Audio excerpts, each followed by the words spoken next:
Hey Ottawa, this is your Monday market snapshot for the Ottawa real estate market for Monday, June 17th, 2024. My name is Annalie Rice. I'm a realtor here in Ottawa, Ontario, and every week I bring you the details of what is going on in the Ottawa real estate market. Okay, let's go. Okay, so first off, citywide, we see that our inventory continued to climb, albeit by not as huge as we've seen in past weeks. It was across property types that we saw increases of active inventory, but if you look at the number of townhomes, it's a higher ratio, so a higher percentage of townhomes compared to the others. The sales this last week also rebounded. It's actually the highest number of sales we've had in the whole year so far this year, and it was mostly a rebound in the condo market that brought that number up. Okay, so first off, let's look at the inventory breakdown. We see in the graph form, we can see the overall inventory continues to climb. It does look like it's starting to slow down on the climb, obviously. Perhaps I would think within a couple weeks we're at the peak, because we're also getting into the holidays and holiday weekends and such like that. So that's my thought only. But anyways, so we're at the peak inventory there, and you can see the little dash lines that show this year to last year, so the horizontal ones. We actually have 55% more inventory this week than we did at the same week last year. And the sales this week are higher than we had last week by about 14%. And it's not super accurate, but I do believe like all 3 weeks of this June have been a little bit higher than last June. So perhaps our lagging sales in May will be made up by a little bit higher sales in June. Okay, so we had 562 properties that came to the market this week that were listed. 172 of those, however, were relisted properties. That made up 31% of the properties that were listed, and only 390 or 69% were new to the market this week.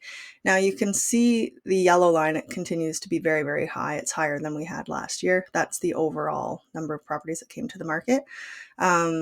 You can see on the blue line, that's the new to the market listings, ones that aren't being relisted. You can see that we actually, looks like we peaked back in May, early May, for the number of new listings per week.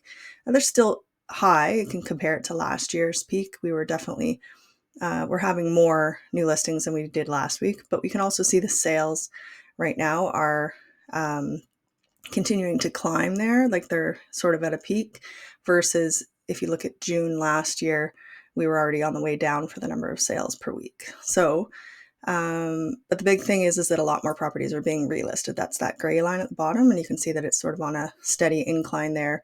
Realtors sellers are thinking that if they relist, it'll get more interest and perhaps they'll sell, which is partially true. Okay, so looking at sales, we had 323 sales this week, and 17% of those sold with no conditions. That's a little bit of a drop from last week, but we're still sitting sort of around that, just below 20%. It hasn't changed a lot over the last few months. 28% of the sales this week sold at or above asking, and again, that's slightly down from what we saw last week, and it definitely is coming down a little bit if you look at sort of the trend over the last few months. For the ones that sold within 7 days of coming on the market, it was 14% of sales. That was 46 properties that sold within 7 days of hitting the market, and 52% of those sold with no conditions. That was down by 5%. We were up a little higher before that. And 80% of those sold at or above asking, and that was actually up by about 6%. So that climbed this week. When we look at the sales within 30 days, there were 60% of the sales that happened this week were ones that had been on the market for 30 days or less. That was 195 properties. That was a drop. We were up more around the 70%. We were 67 last week for that. And then we had 19% of those selling with no conditions and 41% selling at or above asking price. Neither of those changed by very much this week. Okay, so when we look at the ones that sold for at or above asking, we had 92 homes that sold at or above asking this week. 52 homes, that was 57%, sold at asking or just up to 1% over asking price, so just slightly over. 29 homes, or 32%, sold between 1 and 5% over asking. and 11 homes, that was 12%, sold for more than 5% over asking. Now, we didn't have the crazy like 40% over like we did last week. The highest percent was 15% over asking, and it was in a lower price property, a condo row home, listed for $470, and it sold for $539, and it was holding offer, so they had an offer date and time set.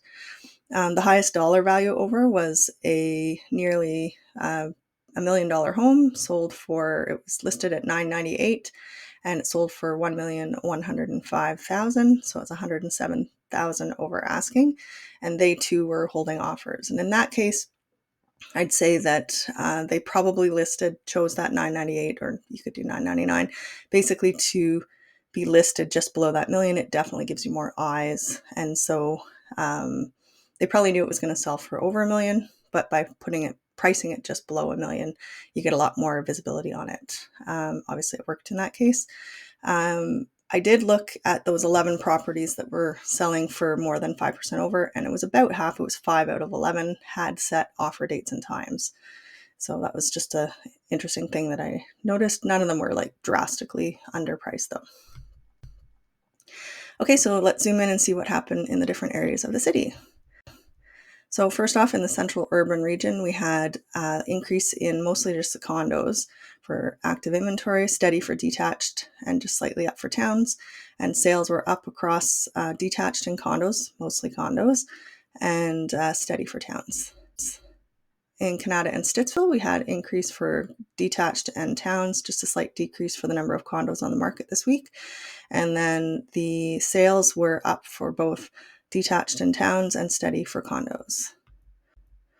In Barrhaven, Riverside South, we had an increase for the detached and towns and a drop in the condos, although it was, really high before for the number of active condos on the market. And sales were up across property types for Barrhaven, Riverside South.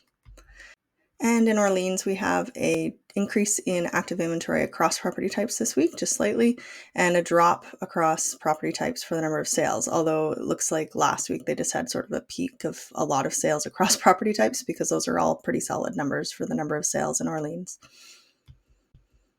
Okay, so these are the chart format, shows you all the details, and it again, like I say every week, I like to look to see how many are conditionally sold compared to how many sold this week, so you can sort of get a sense of whether or not you expect the sales next week to be similar or lower or higher.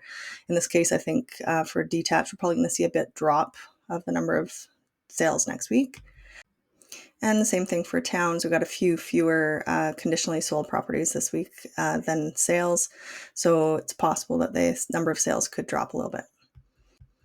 And for condos, we actually have more conditionally sold than sold this week. They do tend to have longer conditional periods, and this week was a bit of a jump up in the number of sales, so it'll probably be fairly similar. Okay, so that's the update this week. I hope you found it interesting or helpful, and if you have any questions or comments, please leave them in the notes on the YouTube video or get in touch. My details are there. I hope you have a fantastic week, and I hope you stay cool. We are having a bit of a scorcher this week.